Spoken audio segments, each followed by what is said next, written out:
October 4, 2023వ సంవత్సరంలో అప్పటి ప్రభుత్వం కొత్త పీఎల్సీ కమిటీని ఏర్పాటు చేస్తూ అధికారికంగా ఉత్తర్వులు జారీ చేసింది.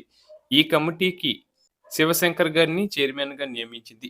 ఉద్యోగుల వేతన సవరణ బాధ్యతలను ఆయనకు అప్పగించారు. ఆ సమయంలో టీఎన్‌జీఓ నేతలు మరియు వివిధ ఉద్యోగ సంఘాల ప్రతినిధులు కమిటీని కలిసి ఉద్యోగులందరికీ ఆమోదయోగ్యమైన మరియు మెరుగైన షిప్మెంట్ ఇవ్వాలని విజ్ఞప్తి చేశారు. అయితే ఇక్కడే ఒక చిన్న పొరపాటు జరిగిందని చెప్పవచ్చు.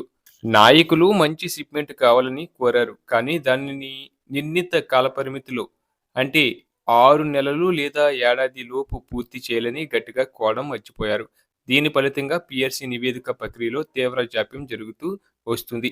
గత ప్రభుత్వం సుమారు 2 సంవత్సరాల పాటు ఈ విషయంలో కాలయాపన చేయగా ప్రస్తుత ప్రభుత్వం వచ్చిన తర్వాత కూడా మరో 6 నెలల సమయం గడిచిపోయింది. అంటే దాదాపు 2.5 సంవత్సరాలుగా ఉద్యోగుల కొత్త వేతన సవరణ కోసం కళ్ళు కాయలు కాచేలా ఎదురుచూస్తున్నారు. అసలు నివేదిక సిద్ధమైందా? ఒకవేళ సిద్ధమైన ప్రభుత్వం దానిని ఎందుకు బహిర్గతం చేయడం లేదు అనే ప్రశ్నలు ఇప్పుడు అందరినీ వేధిస్తున్నాయి.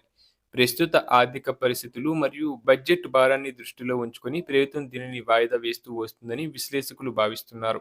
ఒకసారి పీఆర్సీ అమలు చేస్తే ప్రభుత్వ ఖజానాపై భారీగా అదనపు భారం పడుతుంది. అందుకే దీనిని వీలైనంత కాలం వెనక్కి నెడుతున్నారనే చర్చ నడుస్తుంది. కానీ పెరిగిన ధరలు మరియు నిత్యావసరాల ఖర్చుల దృష్ట్యా ఉద్యోగుల పాత జీతాలతో నెట్టుకురావడం చాలా ఇబ్బందిగా మారింది. ఇప్పటికే 2025 సంవత్సరం కూడా ముగింపు దశకు చేరుకుంటుంది. కాబట్టి కనీసం 2026 జనవరి నాటికైనా అంటే సంక్రాంతి పండుగ లోపు ఈ నివేదికను అధికారికంగా బయటపెట్టాలి. ఉద్యోగుల ఆకాంక్షలకు అనుగుణంగా ప్రభుత్వం త్వరలోనే ఒక సానుకూల నిర్ణయం తీసుకోవాలని అందరూ కోరుకుంటున్నారు. సంక్రాంతి కానుకగా మెరుగైన షిప్మెంట్‌తో కూడిన కొత్త జీతాల నివేదికను బహిర్గతం చేసి ఉద్యోగ వర్గాల్లో నెలకొన్న అసంతృప్తిని తొలగించాలని టీఎన్‌జీఓ నేతలు మరియు ఉద్యోగులు బలంగా ఆశిస్తున్నారు. ఈ జాప్యం మరియు దారి తీయకముందే ప్రభుత్వం స్పందించి త్వరగా పీఆర్సీ నివేదికను అమల్లోకి తీసుకురావాల్సిన అవసరం ఎంతైనా ఉంది. రాబోయే రోజుల్లో ప్రభుత్వం దీనిపై ఎటువంటి ప్రకటన చేస్తుందో వేచి చూడాలి.